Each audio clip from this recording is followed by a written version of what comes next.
नमस्कार, मेरे चैनल का नाम है योगा विद मधुबाला शर्मा। कैसे हैं आप? उम्मीद करती हूँ बहुत अच्छे होंगे। देखिए, आज जो वीडियो बना रहे हैं हम बहुत ज़्यादा मोस्ट इम्पोर्टेंट टॉपिक के ऊपर बना रहे हैं। उसका नाम है पंपिंग प्राणायाम। क्या नाम है? आप कहोगे ये प्राणायाम तो सुना ही नहीं है हमने। देखिए, मैं तो पंपिंग प्राणायाम इसलिए बोल रही हूँ क्योंकि जैसे साइकिल में पंप करके हवा भरी जाती है ना, वैसे ही हवा भर के पूरी बॉडी को, फेफड़ों को स्टील का बना देता है और हर अंग तक जो है आपके ऑक्सीजन पहुंचती है। ठीक है ना? इसीलिए पंपिंग प्राणायाम नाम दिया है मैंने इसका। वैसे इसका नाम भस्त्रिका है, आपको पता है। भस्त्रिका करने के भी दो तरीके हैं भस्त्रिका करने के भी। एक तो जो बीपी के पेशेंट हैं वो कभी भी तेज नहीं करेंगे, ये बात ध्यान रखेंगे। देखिए, योग में कई बातें ध्यान रखने की होती हैं कि आपको ध्यान किस चीज़ का रखना है ना? रेगुलरिटी रखनी है आपको रोज़, है ना?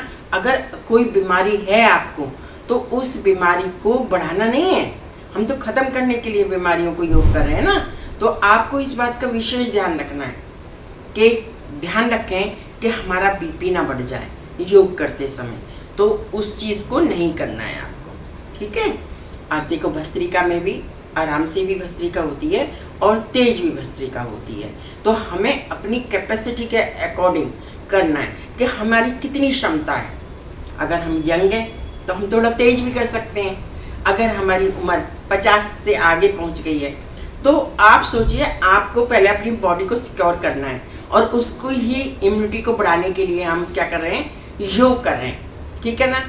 इसीलिए हम प्राणायाम कर रहे हैं, इसलिए हम भस्त्रिका कर रहे हैं, इसलिए हम पंपिंग प्राणायाम कर रहे हैं। तो आपको ये सोचना पड़ेगा कि आपको योग करते समय इन सब चीज़ों का ध्यान रखना है विशेष। समझ आया? हाँ, चलिए अब मैं आपको बताती हूँ कि करते कैसे हैं। देखिए, पंपिंग एक्सरसाइज में, पंपिंग प्राणायाम में आपको क्या करना है? सांस भरेंगे तो हाथ ऊपर जाएंगे। इसको हम खड़े होके भी कर सकते हैं। अगर हमारे अंदर ताकत अच्छी है तो हम खड़े होके भी कर सकते हैं, हम बैठ के भी कर सकते हैं, हम लेट के भी कर सकते हैं इसको। आप कहोगे लेट के कैसे करेंगे? अरे भाई, लेट के हमें आराम से करना है। जो लेट के कर रहा है इट मीन्स वो एज में ज़्यादा है। ठीक है, ये तो मानते हैं। और आपको ये भी पता उसकी क्षमता उतनी नहीं है जितनी 40 साल के आदमी की होगी, है ना? ये तो आप समझते हैं। तो आपको ये बात, जब लेट के कोई करता है तो इट मीन्स उसकी कैपेसिटी उतनी नहीं है जितनी आम नॉर्मल इंसान की होती है। तो आपको इस बात का विशेष ध्यान रखना है। ठीक है ना? लेट के कर रहे हैं तो आराम से लंबे लंबे सांस खींचने और लंबे लंबे छोड़ने। जब छोड़ोगे तो भी पूरी हवा निकलनी चाहिए, है ना? और जब ले रहे हो तो पूरा सांस भरना है आपको। समझ आए? हाँ, कैसे? देखिए, इसके भी दो पार्ट है। कैसे? देखिए, पहले तो ज्ञान मुद्रा बनाएंगे। मोस्ट इम्पोर्टेंट मुद्रा है ये भी। दोनों हाथों को ऐसे मिलाइए टिप्स पे और तीनों उंगलियां सीधी। वायु मुद्रा को, और ये कौन सी है पता है आपको? अब तो याद हो गई होगी, मैंने 3-4 वीडियो डाल दी है इस चीज़ की, आपको पता चल गया होगा। तो ये वाली जो, ये क्या है? अंगूठा क्या है बताइए? अग्नि। ठीक है? और ये वायु है। वायु को और अग्नि को हमने मिला दिया, है ना? तो हमारी क्या आ गया? ज्ञान मुद्रा बन गई। सीधे बैठना है। ये बात विशेष ध्यान रखनी है कि कमर आपकी बिल्कुल सीधी रहनी चाहिए। बैक बोन जो है ना हमारी, वो हमारी एक तरीके से संजीवनी है लाइफ की। ठीक है? हाँ, तो आपको ये बात ध्यान रखनी है कि बैठते समय आप बिल्कुल सीधे बैठें। जब आपको लगे कि आपको थोड़ी दिक्कत हो रही है, थोड़ा नीचे हो जाइए, ऐसे हो जाइए, फिर ऐसे हो जाइए। ठीक है ना?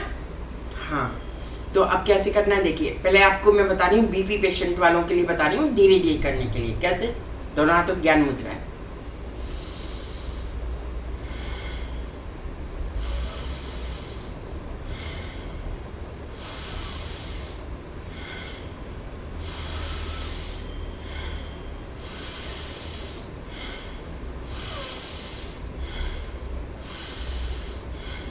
ये बीपी वालों के लिए। इसको हमने शुरू में 20 बार से करना है, 20 बार करना है।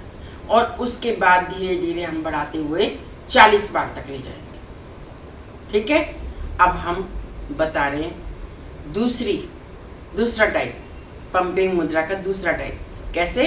हाथ ऊपर, सांस गया, सांस भरा तो हाथ ऊपर, सांस छोड़ा तो हाथ नीचे। कैसे? देखिए,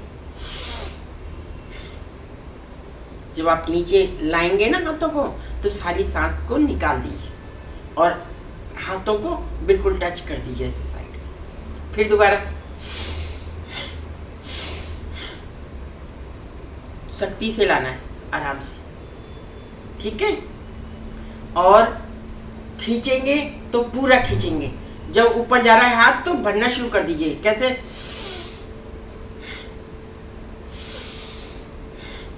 देखिए, करो मेरे साथ साथ करिए आप भी।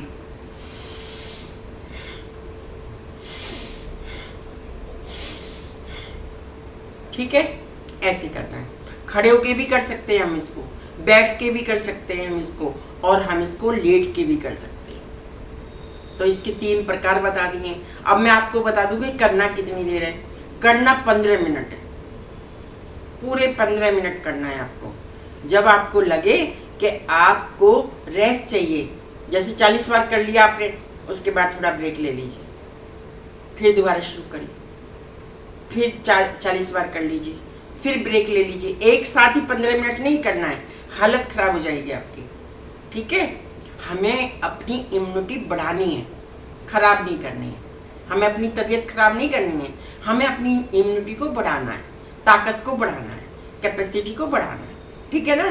तो इसलिए आपको इस बात का विशेष ध्यान रखना होगा। देखिए, सबसे पहले सेफ्टी है, अपना ध्यान रखना है सबसे पहले, और अपनी क्षमताओं को जानना है कि मैं कितना कर सकता हूँ या कितनी कर सकती हूँ, मेरी उम्र क्या है और मुझे कितनी चीज़ें ध्यान में रखनी है। जब वो बढ़ेगा ना तो धीरे धीरे उसके लिए टाइम लगेगा। जिस दिन आपको 1 महीना हो जाएगा, आप 15 मिनट लगातार भी कर लेंगे। 1 महीने के बाद, 1 महीने से पहले नहीं कर सकते आप। अगर 15 मिनट लगातार करेंगे तो किसी परेशानी में पड़ सकते हैं। तो सबसे पहले आप इन बातों का ध्यान रखें। और देखिए, योग कर रहे हैं हम अपनी ताकत बढ़ाने के लिए, ठीक है ना, लेकिन उसके लिए रेगुलरिटी बहुत ज़रूरी है। अगर आप 1 दिन करते हैं, 15 दिन छोड़ देते हैं तो कोई फायदा नहीं। आपको रोज करना है, चाहे आप 20 ही रोज करो, 20 ही करो, आप 1 हफ्ते तक 20 ही करो, आप 30 करो, 40 पे पहुंचो धीरे धीरे। ठीक है, और पहुंच जाओगे, ऐसी कोई बात नहीं है। जब शुरू करते हैं ना तभी मुश्किल लगता है, सिर्फ जब आपका फर्स्ट एंट्रेंस होता है तभी आपको मुश्किल लगता है। जब आपको पहला दिन निकल जाएगा, दूसरा निकल जाएगा, तीसरा निकल, चौथे दिन तो आप कहेंगे मुझे योग करना ही करना है। ठीक है, तो मेरी बातों को ध्यान से सुनिए, वीडियो को बार बार देखिए, और देखिए योग तो करना ही पड़ेगा आपको। योग करिए, शुरू कर दीजिए, वीडियो निकालिए और शुरू कर दीजिए और करना शुरू कर दीजिए। ठीक है, तो मेरे चैनल को लाइक करिए, शेयर करिए, सब्सक्राइब करिए, वीडियो को बार बार देखिए। मिलते हैं अगले वीडियो में। धन्यवाद।